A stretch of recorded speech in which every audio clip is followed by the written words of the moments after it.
Hello friends, welcome back to my channel legal help in Hindi. Friends, आज के इस video में हम बात करने वाले हैं डिफरेंस एफआईआर और कंप्लेंट के बीच में। दोस्तों, लीगल सिस्टम में एफआईआर और कंप्लेंट वर्ड आपने जरूर सुना होगा, खासकर तब जब आपको कोई केस फाइल करना है। सुनने में बेशक दोनों एक जैसे लग सकते हैं, बट दोनों में डिफरेंस होता है जो कि अलग अलग लीगल प्रोसीजर को भी फॉलो करता है। तो आइए वीडियो की शुरुआत करते हैं इनकी डेफिनेशन से। तो वीडियो को आखिर तक जरूर देखें। सबसे पहले बात करते हैं एफआईआर की। FIR stands for first information report, यानी कि प्रथम सूचना रिपोर्ट। जब पुलिस ऑफिसर को किसी कॉग्निजेबल ऑफेंस के बारे में पता चलता है, तब वो एफआईआर को दायर कर लेता है। कॉग्निजेबल ऑफेंस, जिसे हम संज्ञेय अपराध कहते हैं, जिसके लिए पुलिस किसी भी व्यक्ति को बिना वारंट के गिरफ्तार कर सकती है। एक एफआईआर में क्राइम की डिटेल, टाइम और प्लेस, इसके अलावा शिकायतकर्ता की डिटेल भी मेंशन होती है। तो किसी भी क्रिमिनल केस में एफआईआर एक बहुत ही इम्पोर्टेंट डॉक्यूमेंट होता है। बिना एफआईआर के क्रिमिनल केस की शुरुआत नहीं की जा सकती। तो कहने का मतलब ये हुआ कि इसके बिना लीगल प्रोसेस स्टार्ट नहीं हो सकता। अब बात करते हैं कंप्लेंट की।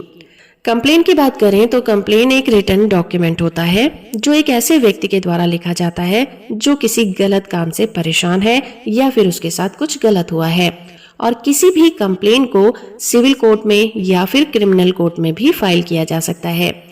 किसी भी सिविल कोर्ट में शिकायत तब दी जाती है जब कोई सिविल रॉन्ग से परेशान है, जैसे कि प्रॉपर्टी मैटर है, धन की वसूली है, ब्रीच ऑफ कॉन्ट्रैक्ट है, या फिर इसी तरह के जो केसेस होते हैं वो सिविल मैटर होते हैं और सिविल कोर्ट में इसकी शिकायत दर्ज की जाती है। पर क्रिमिनल केस में कंप्लेंट तब दर्ज की जाती है जब कोई अपराध नॉन कॉग्निजेबल होता है। ये ऐसे अपराध होते हैं जिसमें पुलिस किसी भी व्यक्ति को बिना वारंट के गिरफ्तार नहीं कर सकती है। तो इस तरह से दोस्तों, एफआईआर हो या फिर क्रिमिनल केस हो, किसी भी केस के स्टार्टिंग के लिए ये पहला कदम होता है। तो आइए अब जानते हैं इनकी डिफरेंस के बारे में। एफआईआर को हम फर्स्ट इंफॉर्मेशन रिपोर्ट कहते हैं, जो कि पुलिस के द्वारा दायर की जाती है, जबकि कंप्लेंट किसी व्यक्ति के द्वारा दायर की जाती है जिसके साथ कुछ गलत हो गया है। फॉर एग्जाम्पल, जैसे कि एक रॉबरी केस में किसी आई विटनेस का एफआईआर लिखवाना, बट जब किसी व्यक्ति को बिजनेस में चीट किया गया हो तो वो कंप्लेंट फाइल करेगा। दूसरा पॉइंट ये कि एफआईआर एक फॉर्मल डॉक्यूमेंट होता है जिसे कि पुलिस ऑफिसर इन्वेस्टिगेशन स्टार्ट करने के लिए लिख लेती है, जबकि कंप्लेंट फॉर्मल डॉक्यूमेंट नहीं होता। ये ओरल भी हो सकता है और रिटन भी हो सकता है। फॉर एग्जाम्पल, अगर कोई मकान मालिक किराएदार को हैरासमेंट करता है तो वो अपनी कंप्लेंट को पुलिस स्टेशन में या फिर रेंट कंट्रोल बोर्ड को दे सकता है। तीसरा पॉइंट, जब बात होती है एफआईआर की, तो एफआईआर किसी भी कॉग्निजेबल ऑफेंस में ही रजिस्टर किया जाता है, जबकि कंप्लेंट को कॉग्निजेबल हो या फिर नॉन कॉग्निजेबल ऑफेंस हो, दोनों में ही रजिस्टर किया जाता है। फॉर एग्जाम्पल, कॉग्निजेबल जो ऑफेंस होते हैं उसमें मर्डर, थेफ्ट, किडनैपिंग जैसे क्राइम आते हैं, जबकि जो नॉन कॉग्निजेबल ऑफेंस होते हैं उसमें धोखाधड़ी, चीटिंग, इस तरह के मामले आते हैं। एफआईआर की खासियत ये होती है कि एफआईआर को पुलिस खुद रजिस्टर करती है, पर अगर कंप्लेंट की बात करें तो कंप्लेंट एक शिकायतकर्ता के द्वारा लिखी जाती है।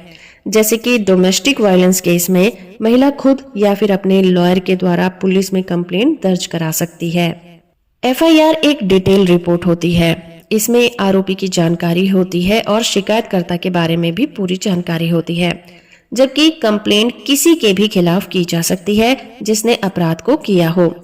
फॉर एग्जाम्पल, कोई एक्सीडेंट का केस है जिसमें कार ने किसी कार को टक्कर मार दी है, तो उसके ड्राइवर के खिलाफ शिकायत को दर्ज करना, भले ही ड्राइवर के बारे में कोई जानकारी हो या फिर ना हो।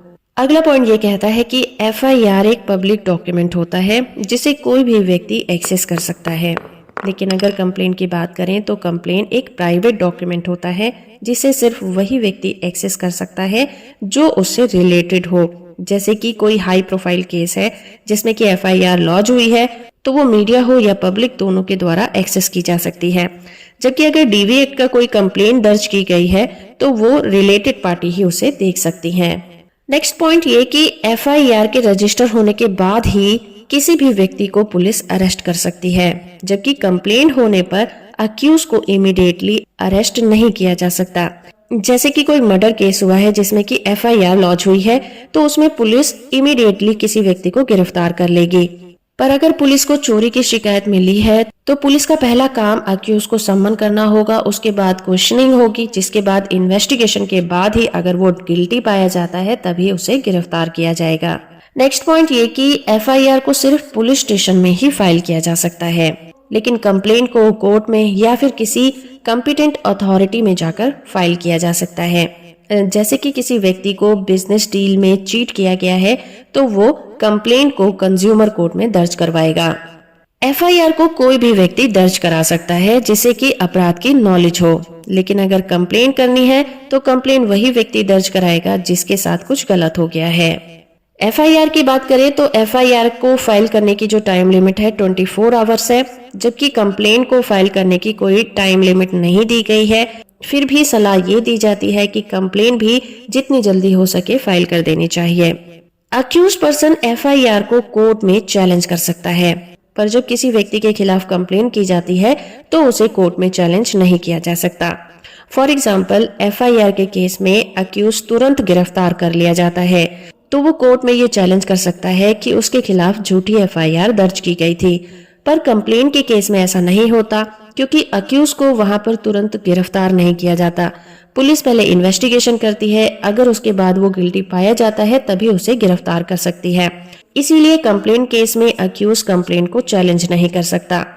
तो दोस्तों, हमने इस वीडियो में जाना एफआईआर और कंप्लेंट के मेजर डिफरेंसेस के बारे में। आप और किस टॉपिक पर वीडियो देखना चाहते हैं हमें कमेंट करके जरूर बताइए।